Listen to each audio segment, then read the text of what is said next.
ಕಳೆದ ಗ್ರಾಮ ಪಂಚಾಯಿತಿ ಚುನಾವಣೆಯ ರಾಜಕೀಯ ದಳ್ಳೂರಿಗೆ ಸರ್ಕಾರಿ ಹಿರಿಯ ಪ್ರಾಥಮಿಕ ಶಾಲೆಯ ಕಾಂಪೌಂಡ್ ನೆಲಸಮವಾಗಿರುವ ಘಟನೆ ಮಂಡ್ಯ ಜಿಲ್ಲೆ ನಾಗಮಂಗಲ ತಾಲೂಕಿನ ಹೊಣಕೆರೆ ಹೋಬಳಿಯ ಮಣ್ಣಹಳ್ಳಿ ಗ್ರಾಮದಲ್ಲಿ ನಡೆದಿದೆ.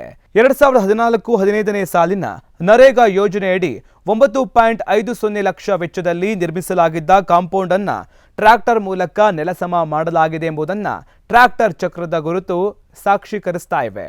ಸುಮಾರು 30 ಮೀಟರ್ಗೂ ಉದ್ದದ ಕಾಂಪೌಂಡ್ ನೆಲಸಮವಾಗಿರೋದು ಸಾಕಷ್ಟು ಜನರ ಆಕ್ರೋಶಕ್ಕೆ ಕಾರಣವಾಗ್ತಾ ಇದೆ. ಇನ್ನು ಈ ವಿಚಾರಕ್ಕೆ ಸಂಬಂಧಪಟ್ಟಂತೆ ಡಿಸೆಂಬರ್ 31ರ ರಾತ್ರಿ ಈ ಘಟನೆ ನಡೆದಿದೆ ಅಂತ ಶಾಲೆಯ ಮುಖ್ಯೋಪಾಧ್ಯಾಯರು ಪೊಲೀಸ್ ಸ್ಟೇಷನ್ನಲ್ಲಿ ದೂರು ದಾಖಲಿಸಿದ್ದಾರೆ. ಮೊನ್ನೆ ನಡೆದ ಗ್ರಾಮ ಪಂಚಾಯಿತಿ ಚುನಾವಣೆಯಲ್ಲಿ ಸೋಲು ಅನುಭವಿಸಿದ ನಟರಾಜ್ ಎಂಬುವರು ನನ್ನ ಪರ ಗೆಲುವಿಗೆ ಸಹಕರಿಸಲಿಲ್ಲ ಎಂಬ ಕಾರಣದಿಂದ ನನಗೆ ಸಪ್ಲೈ ಬಿಲ್ ತಡೆಯುವ ಉದ್ದೇಶದಿಂದ ಇಡೀ ಕಾಂಪೌಂಡ್ ನೆಲಸಮಗೊಳಿಸಿದ್ದಾರೆ.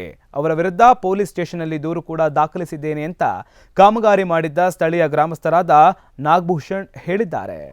ಈ 2020ನೇ ಚುನಾವಣೆಯಲ್ಲಿ ಗ್ರಾಮ ಪಂಚಾಯತ್ ಚುನಾವಣೆಯಲ್ಲಿ ನಾನೇ ಈ ಕಾಮಗಾರಿ ನಿರ್ವಹಿಸಿದ್ದೆ ಏಜೆನ್ಸಿಯಾಗಿ. 2020ನೇ ಚುನಾವಣೆಯಲ್ಲಿ ಕೆಲವರು ನಮ್ಮ ವಿರುದ್ಧವಾಗಿ ಮಾಡಿದ್ರು ಅನ್ನೋ ಕಾರಣಕ್ಕೋಸ್ಕರವಾಗಿ ಈ ಕಾಂಪೌಂಡನ್ನು ಉಳಿಸೋರೆ. ಇದು ಕೂಲಿ ಸಾಮಗ್ರಿ ಬಾಬತು ಇಲ್ಲಿ ಪಾವತಿ ಆಗಿಲ್ಲದೆ ಇರೋದ್ರಿಂದ ಈ ಕಾಮಗಾರಿ ಈ ಹಣ ಅವ್ರಿಗೆ ಸಿಗಬಾರ್ದು ಅನ್ನೋ ಕಾರಣ ದುರುದ್ದೇಶದಿಂದ ಡೆಮಾಲಿಷ್ ಮಾಡೋರು.